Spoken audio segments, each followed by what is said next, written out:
วัติศาสตร์หลายคนเชื่อว่าข้าวได้ถูกปลูกในอดีตถึง 5,000 ปีก่อนคศนักโบราณคดีที่ขุดค้นข้าวอยู่ในประเทศอินเดียได้ค้นพบข้าวซึ่งสามารถระบุไว้แม่น 453 ปีก่อนคศอย่างใดก็ตามการกล่าวถึงข้างทำอิฐที่บันทึกไว้แม่นมาจากประเทศจีนใน 2,800 ปีก่อนคศการปลูกข้าวในเขตภาคใต้ของลาวเชื่อกันว่าได้เริ่มต้นประมาณ 4,000 ปีก่อนคศโดยมีควายเลี้ยงและไถปลายเล็กใช้มาแต่ 500 ปีก่อนคศความรู้เกี่ยวกับการปลูกข้าวอยู่ลาวเชื่อกันว่าแม่นชนเผ่าผู้ไทยอยู่ภาคใต้ของจีนตามลำแม่น้ำคองเป็นผู้เริ่มต้นความหมายความสำคัญการผลิตข้าวอยู่สปป.ลาวแม้นมีความสำคัญต่อเศรษฐกิจของประเทศและสำหรับการบริโภคของประชาชนข้าวเป็นวัตถุดิบหลักของประเทศลาวและพื้นที่ปลูกข้าวแม้นมีหลายกว่า 60% แต่ก็สามารถปลูกข้าวได้น้อยกว่าบรรดาประเทศในอาเซียนเนื่องจากพื้นที่ส่วนหลายแม่นภูผาการผลิตข้าวส่วนหลายก็แม่นบรรดาแขวงที่ติดกับแม่น้ำของเซนนครหลวงเวียงจันทน์บริคำไซสวรรณเขตคำมวนสารวันและแขวงจำปาสักนาข้าวส่วนใหญ่แม้นมีขนาดน้อย 1-2 เฮกตาร์ในปี 2019 มีการผลิตข้าวแมนได้ 1.5 ล้านต้นในประเทศลาวสำหรับการปลูกข้าวเกือบ 90% แมนระยะฤดูฝนการปลูกและการผลิตข้าวเหนียวแมนกว่า 80% ของการผลิตข้าวทั้งหมดซึ่งพันธุ์ข้าวที่ปลูกส่วนใหญ่แมนข้าวขาวและข้าวหอมสำหรับการหมุนไส้เครื่องจักรเข้าในการผลิตยังมีจำกัดส่วนใหญ่แมนยังใช้แรงงานคนเป็นหลักในขบวนการทั้งหมดของการปลูกข้าวโดยเริ่มตั้งแต่ก้าแนวพันธุ์จนฮอดการเก็บกู้เนื่องจากข้าวมีความสำคัญหลายต่อหลายหับและความมั่นคงทางด้านเสบียงอาหารพรรครัฐบาลจึงได้ให้ความสำคัญในการส่งเสริมการปลูกข้าวนอกนั้นยังควบคุมราคาและส่งเสริมด้านอื่นให้พอกับการบริโภคภายในและส่งออกในปี 2020 พรรครัฐบาลก็ได้วางยุทธศาสตร์โดยคำนึงถึงวิกฤตที่เกิดขึ้นจากการระบาดของพยาธิโควิด -19 เพื่อหาช่องทางในการช่วยเหลือการปลูกข้าวให้มีผลกระทบน้อยที่สุดเพื่อสืบต่อในการผลิตข้าวมาฮอดปัจจุบันรัฐบาลเน้นใส่ผู้ผลิตข้าวรายย่อยทางลงทุนวิจัยและขยายพันธุ์เพิ่มหมุนไส้กลจักรเทคโนโลยีข้าวสวยรัฐได้ให้ความสำคัญในการผลิตและส่งออกข้าวโดยมีเป้าหมายการผลิตข้าวเพิ่มขึ้นทั้งหมดข้าวเปลือก 5 ล้านต้นส่งออกข้าว 1 ล้านต้นโดยภาคและรัฐนั้นเน้นใส่การสนับสนุนการชนรับประทานและแนวพันธุ์ข้าวด้วยเห็นได้ความสำคัญของการผลิตข้าวเหนียวและข้าวเจ้าศูนย์ค้นคว้าข้าวลาวจึงเป็นองค์การจัดตั้งหนึ่งที่เป็นตัวแทนของรัฐซึ่งมีหน้าที่สำคัญในการผลิตและค้นคว้าแนวพันธุ์ข้าวเพื่อให้เหมาะสมกับสภาพอากาศและภูมิสันฐานแต่ละท้องถิ่นและศูนย์ของเฮานี่ขึ้นกับสถาบันค้นคว้ากสิกรรมป่าไม้และก็พัฒนาชนบทอยู่ในสถาบันนั้นเฮามีอยู่13ศูนย์1แผนกและศูนย์นี่เป็นศูนย์1ใน13ที่เกี่ยวกับสถาบันนั้นหมายว่ามีฐานะตำแหน่งเทียบเท่ากับกรมของกระทรวง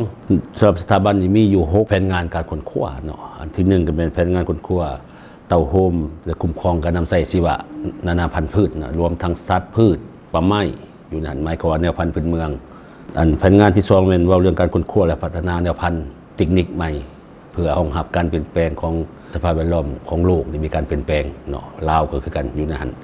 แผนงานที่3เฮาแผนงานค้นคว้ากิจกรรมเพื่อรองรับการเปลี่ยนแปลงสภาพแวดล้อมอันนี้ก็จะว่าเรื่องเทคนิคต่างๆจะปลูกจะเลี้ยงแนวใดเพื่อบ่ให้มันกระทบโลกร้อนขึ้นกระทบต่อการเลี้ยงสัตว์โดยเฉพาะไก่ไข่สิโลกร้อนมันก็ไข่น้อยลงเขาก็ปลูกก็ได้ผลผลิตต่ำลงเห็นแล้วสินำใส่เทคนิคใดเพื่อรองรับเนาะแผนงานที่4เป็นแผนงานค้นคว้าเศรษฐกิจและพัฒนาชนบทอันนี้ก็หมายความว่าสถาบันก็ได้เห็นหน้าที่ในการค้นคว้าเรื่องเศรษฐกิจชนบทเห็นได้ทั้งชาวชนบทมีรายรับเพิ่มขึ้นนอกนั้นก็เป็นแผนงานค้นคว้าข้อมูลข่าวสารเผยแพร่ข้อมูลข่าวสารที่พอค้นคว้าได้เพราะก็มีเว็บไซต์ของสถาบันสามารถ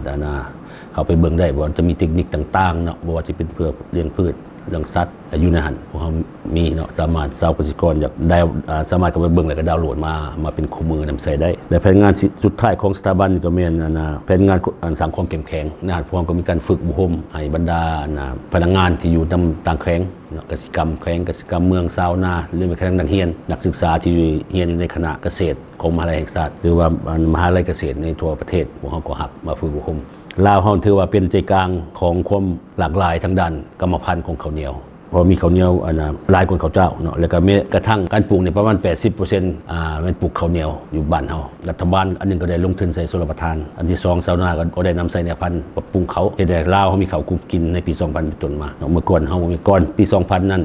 ไปหาผลปล่อยของเฮาบ่มีข้าวกุมกินซื่อแต่ปี 2000 เฮามีข้าวกุมกินแนวพันธุ์ที่เฮาส่งไปขายจีนเดี๋ยวนี้ก็มีข้าวเหนียวนี่ก็แม่นข้าวเหนียวเท่าดอกคำแปดแต่ว่าถ้าดอกคำแปดที่พวกเฮาปล่อยพันธุ์แต่ดนแล้ว10 ปีหลังแล้วแนวพันธุ์นี่ผลผลิตดีเนาะกินอ่อนแต่มันบ่หอมแล้วพวกเฮามาปรับปรุงใหม่เฮาเอิ้นว่าหอมถ้าดอกคำแปดแล้วพวกเฮาปล่อยพันธุ์ในปี2020ตัวนี้จะหอมแล้วก็ทนพยาธิปัจจุบันกำลังส่งเสริมเพื่อไปทดแทนแนวพันธุ์เก่าหันอยู่และการปลูกข้าวอยู่บ้านเฮาเนี่ยเฮาบ่สามารถกำหนดได้ว่าแนวพันธุ์ใดดีบ่ดีเพราะมันขึ้นกับอันเอิ้นว่าเงื่อนไขระบบนิเวศของการปลูกข้าวเพราะอยู่บ้านเฮานี่มันจะมีนาโคกนาโนนนาทามแล้วก็นาทงเป็นนางามน้ำบ่ท่วมบ่แล้งคันนาทามมันน้ำท่วมนาโคกมันมักแห้งแล้งฉะนั้นในนาให้เฮกตาร์นึงนี่นะมันชาวนาต้องใช้อยู่2แนวพันธุ์นาทามต้องใช้ข้าวงั้นทนน้ำท่วมนาโคกต้องใช้ข้าวดอทนแล้งสิได้หมายความว่าต้องเลือกแนวพันธุ์ให้เหมาะกับนาบ่แม่นเรื่องนาใส่แนวพันธุ์กันคืออยู่กัมพูชีสิเนาะดินเขาเพียงแต่เขาใส่แต่แนวพันธุ์เดียวเวียดนามคือกันไทยคือกันพม่าคือกันดินเขาเพียงเนาะฉะนั้นเขาเจ้าผลิตเป็นสินค้ามันจะง่ายใส่แนวพันธุ์เดียวแล้วก็เกี่ยวแล้วก็ซีแล้วก็ปรุงแต่งขายเฮาเนี่ยชาวนาคนนึงจะใส่2แนวพันธุ์หรือ3แนวพันธุ์ฉะนั้นอันบ่ดีก็คือว่ามันคันสิปลูกเป็นสินค้านี่มันยากมันปนเด้สินค้ามันแนวพันธุ์เดียวปนหลายแนวพันธุ์แต่คันว่าเรื่องอันนี้ก็คือว่ามันถ้าเกิดภัยพิบัติเกิดน้ำท่วมเขาก็ยังได้เกี่ยวยุ่นถ้าท่วมหน้าท้ามเนาะหน้าโคกเขาก็ยังได้เกี่ยวสินะเรื่องพญาแมงไม้ว่าปลูกหลายแนวพันธุ์นี่มันก็การทำลายของพญาแมงไม้ก็มีหน่อยกันเทียบใส่แนวพันธุ์เดียวนะมันก็มีอันดีอันบ่ดีการปลูกแบบเฮานี่จะดีปลูกหลายแนวพันธุ์ในพื้นที่เดียวเพื่อลดผ่อนการทำลายของพญาและก็ลดผ่อนความเสี่ยงจากน้ำท่วมจากแห้งแล้งฉะนั้นต้องได้เข้าใจระบบนิเวศการปลูกข้าวของเฮาก่อนนะมันจะเป็นลักษณะนั้นและคือพวกเขาพัฒนาแนวพันธุ์เดี๋ยวนี้แนวพันธุ์ทนความร้อนนี่นะที่ว่าห้องหับโลกร้อนนี่เนาะพวกเขาเริ่มพัฒนาแต่ปี 2019 ผสมพันธุ์พัฒนาสร้างประชากรใหม่นะแล้วพวกเขาคาดว่าปี 2016เอาแสดงแนวพันธุ์ทนร้อนสำหรับให้ชาวนาปลูกในนาแซงนั่นย่างไว้8 ปีพวกเขามีห้องแลบ DNA สิสามารถเอิ้นว่าคัดเลือกพันธุ์เพื่อตัดเวลาเขาเอิ้นว่าเทคโนโลยีชีวภาพช่วยในการเลือกโดยเบิ่งระดับยีนชาวนาที่ว่าเอิ้นว่าเป็นกลุ่มอยากมาเรียนรู้พวกเฮาก็มีศูนย์ฝึกอบรมอยู่นี่บ่มีหอพักสามารถมานอนได้ฝึกอบรมอยู่ได้แล้วก็ปฏิบัติตัวจริงได้เนาะหมายความว่าพร้อมรับใช้ชาวนาเนาะและชาวเกษตรกรสรุปโดยรวมแล้วพื้นที่ปลูกข้าวแม่นมีหลายกว่า